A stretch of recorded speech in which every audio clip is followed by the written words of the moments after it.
Como membro da Comissão de Direitos Humanos na Assembleia Legislativa do Pará, eu fiquei responsável pela subcomissão das penitenciárias. E é o que vocês dizem mesmo.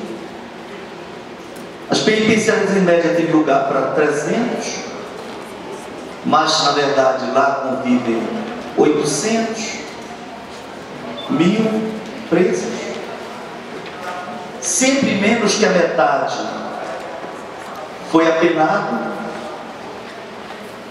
Em geral, a grande maioria é de preso sem qualquer assistência jurídica. Quem visita sabe, no caso do Brasil todo, em torno de 60%, um pouco menos, no Pará chega a 64, 65% de jovens com menos de 30 anos, de 29 a 18. Então nós temos 2/3 da população carcerária, alguns que cometeram crimes leves, se submetendo a um doutorado ali nem tão intensivo, às vezes anos, sem ter sido condenado, sem assistência jurídica. Então nós vivemos uma situação em que o nosso futuro está comprometido, porque a nossa juventude está encarcerada.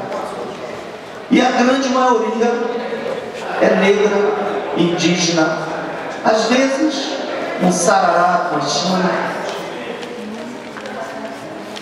mas pobre, das cidades pobres, da periferia, adjetivada em geral como áreas vermelhas nas cidades. Os condomínios de luxo, aqueles em que cada imóvel custa 3, 5, 10 milhões, e que são pagos por pessoas que não têm renda para isso, mas têm, mesmo não tendo como comprovar, ali nunca é classificado como área vermelha. Porque a corrupção, que é genocida, não é assim tratada pelos que ainda têm o poder. É bom ver bandido rico sendo algemado, mas nós sabemos. Serão liberados, talvez não sejam condenados. Então, é muito triste ver o que está ocorrendo. Um conservadorismo atroz, tomando conta deste poder, para tentar perpetrar violências ainda mais profundas, mais sérias, mais graves, contra os que mais necessitam de atenção. Então a luta deve ser vigorosa, deve unir a todos os que amam a vida, todas as pessoas de fé no futuro justo e feliz, todos os que têm que reconhecer as perversidades do sistema, mas não podem abrir mão da perspectiva e da possibilidade de um futuro justo, porque socialista. É a minha visão, né?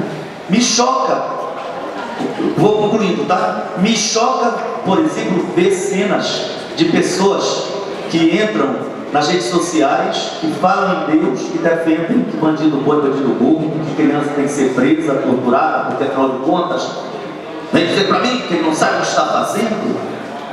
Mas de vez em quando a gente vê um filhinho de papai que adoeceu também, virou dependente, resolveu queimar índio na rua e depois de uns anos faz concurso público e ganha super salário.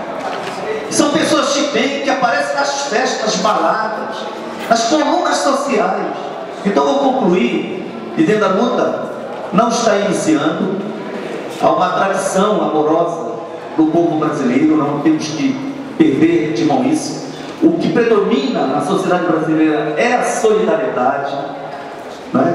Há uma confusão dos espíritos, há muita gente de bem que está bombardeada pelos grandes órgãos de comunicação e se submetendo a esse conservadorismo, até defendendo coisas bárbaras, mas nós não podemos perder a visão de que é possível reverter isso. Temos que derrotar os meios de comunicação de massa. É essa a explicação porque o pensamento conservador tem ganho curso. O que interessa para eles convencer de que a sociedade é violenta, irreversivelmente violenta, e que a morte de crianças, prisão de crianças, morte dos chamados bandidos, só não pode matar os bandidos ricos. Aí eles podem até presidir poderes, mandar em órgãos que realmente determinam a vida, porque cada centavo roubado do dinheiro público é criança na rua, é gente morrendo em porta de hospital. Então, se a corrupção é genocida, então